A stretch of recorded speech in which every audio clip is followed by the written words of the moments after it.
Hi everybody, Dr. Vidya here. I'm CEO of the Leadership and Emotion Mastery Institute. So I just wanted to jump on here real quick for a few minutes just to really talk about how to become an emotionally unshakable leader. Okay. Now, this is not about not feeling your emotions, it's actually the opposite. You are feeling through all of your emotions. It's really important that you do that so it's not bottled up inside of you.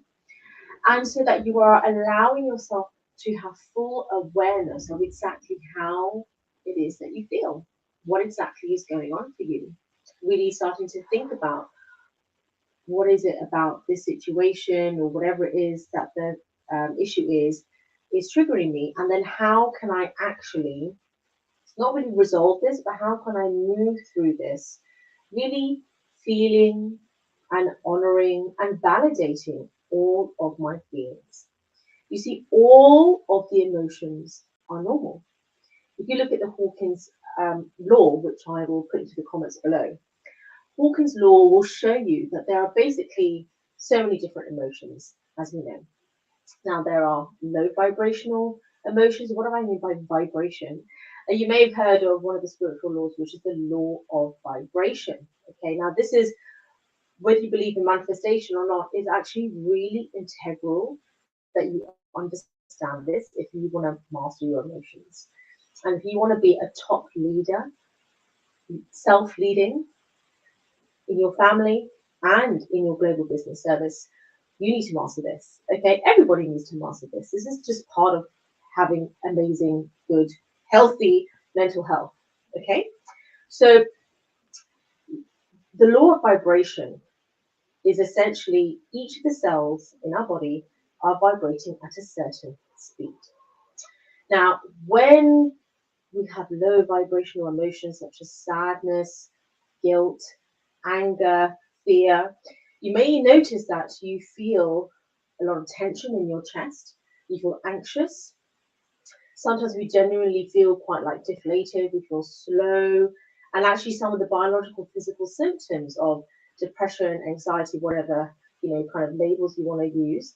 Um, I mean, what the reason I'm saying it in that way is obviously I am a medical doctor as well, but I don't want you to be saying my anxiety, my depression. It is a state, and you can change that state by going through what I'm teaching you here, okay? And what I'm also learning as I go along this journey in the school of life as well. So it's really imperative that you understand that it is a state. It is a state of being, okay, and it can be changed. It can actually be changed within an instant. It's not a state of being that you're doomed to feel forever. That's not true, okay? So it means that your cells are physically vibrating at a much slower, lower energy point, okay? So if you just imagine the physical symptoms of this state that we call depression and anxiety is actually low motivation, literally slowing of the energy. Even our thoughts become slower, but not in a healthy way. We don't gain as much clarity in mind. We lose our sense of purpose in life. Even our appetite starts to slow down. Sometimes binge eating, yes, but essentially it's not healthy. Okay, so it's the body's really starting to get into a state of disintegration. Why? You see, when the mind is not at ease, the body is not at ease. And that's where we get the word disease from, dis-ease. Dis-ease, it's not at ease. So, of course, whatever's going on in the mind, I know nowadays, thank gosh, we are aware a lot more of the mind body connection, and that is regardless of whatever condition it is, okay? I know we sometimes say IBS or certain medical conditions that there is more of a mind body. It's any condition, it's a mind body link. As long as you have a mind and you have a body, there is a mind body connection, okay? The difference is you having that awareness of it, right? So a lot of people don't realize they can change their state. But what they try to do is they try to change their state by trying to almost ignore how they really feel. So like fingers in the ears, head in the sand, like, it's not happening, it's not happening, it's not happening. I really distract myself. So a lot of my patients will say, right, when I've signed them off for burnout, stress, anxiety, this could be anyone, from a stay-at-home mum who, or to a high-level entrepreneur, leader in entrepreneurship or corporate leadership. Everyone's a high-level leader, whether you're working that way or not. But they've been signed off because of burnout, because of stress, because of anxiety, and have literally just got to this state where it's just become so overwhelming, understandably. And when I ask them, we'll have our review sort of a week later, just to check in, how's it been going, what have we been up to? And essentially, most of the time, it's been very much around distraction. I'm trying to distract myself, I'm doing gardening, I've been walking, I've been at the gym, I'm training for my ultra marathon. It's all very busy. And actually, you just want to stop and really lean into how do you feel. You want to go within. It's too much focusing on the external. Yes, you want to see people. It's good to have social interaction, but I mean, it depends on who that company is as well, and what are their beliefs, what are their paradigms, what is even their state. Okay, because there's two things to focus on here. There is your emotional regulation, right, which is what we're learning to master and what I teach in my programs. That's the emotional regulation piece. How do I go from anxiety to peace of mind? How do I go from fear to mental freedom? Okay, regardless of my circumstances, without sort of feeling like I'm lying to myself. And the other side of it, is self-realization or thought work or raising your consciousness. It is personal growth. It is personal development. Many different words to use, but essentially what you're doing is you are changing your thoughts. You're actually changing your belief system. You are rewiring, recoding how your mind thinks for it to think in a much healthier way. And you can think in a much healthier way with a much more positive beliefs and still feel a little bit low.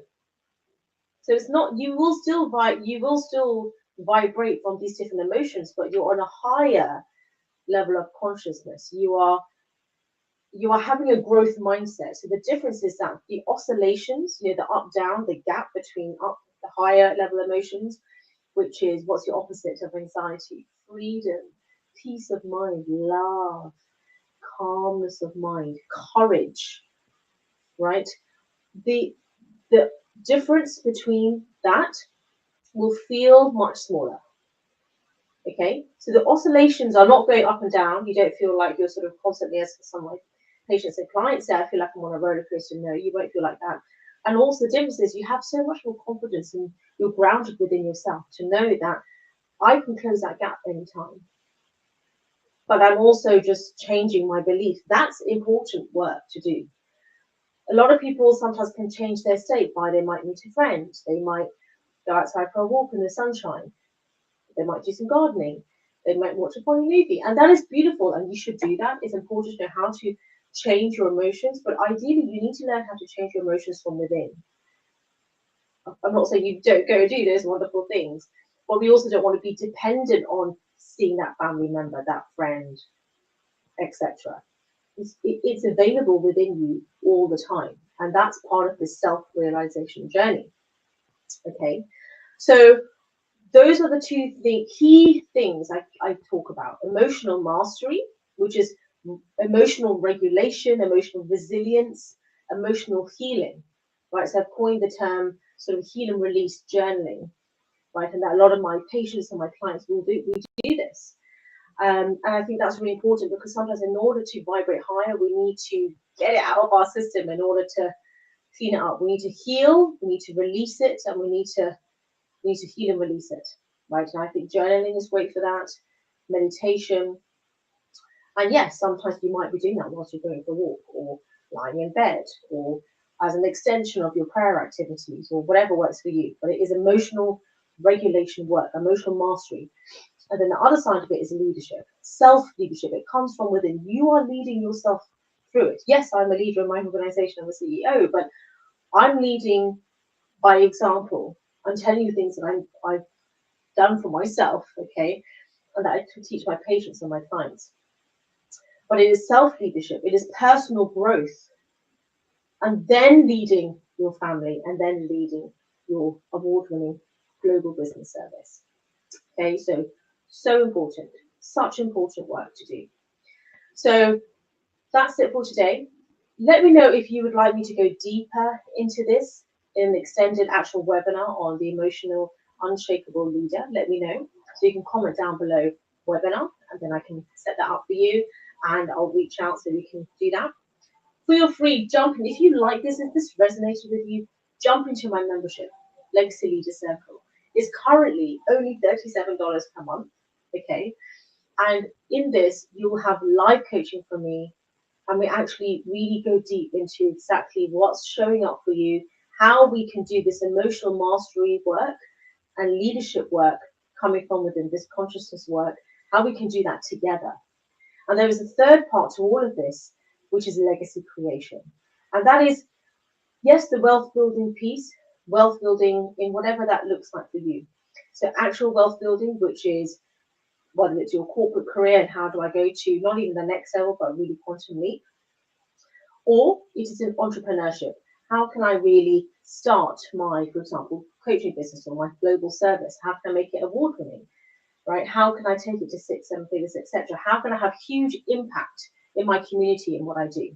And then there's also legacy in terms of your actual body of work that you are passing on to your family, to your community, right? To your service users. That is your divine life purpose.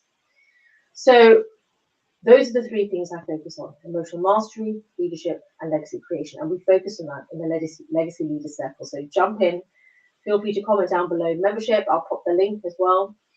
And one other thing I want to share with you is another way to work with me is in my one-to-one services. So I have many programs, group as well. But I'd love to, if this resonates with you, then reach out to me to apply to work with me one-to-one. So we can really go deep. I know sometimes we want that confidential, safe healing space, which all of my group programs have as well. But I do understand that sometimes it feels more comfortable just when it's just one-on-one, right? And if this is being done globally and you're in a completely different country, there are ways that we can do this so that it works for both of our timings. I'm based in London, but just reach out to me. All right, so webinar, if you want me to go deeper. The membership, Legacy Leader Circle, where we really go deep dive into all of this live with me, okay? And thirdly, come and work with me one-on-one. If that resonates with you, comment down below, mentor, or just DM me, private DM me. And I'd love to help you through this. Sending you so much love and light. Please do comment down below for any questions at all, any topics you want me to cover or questions you have on leadership, emotional mastery, legacy creation, anything from this, any other topics you want me to cover. And I'd love to come on here live and talk further about it and in training, as well as in my podcast as well. Love and light. Catch you next time. Bye.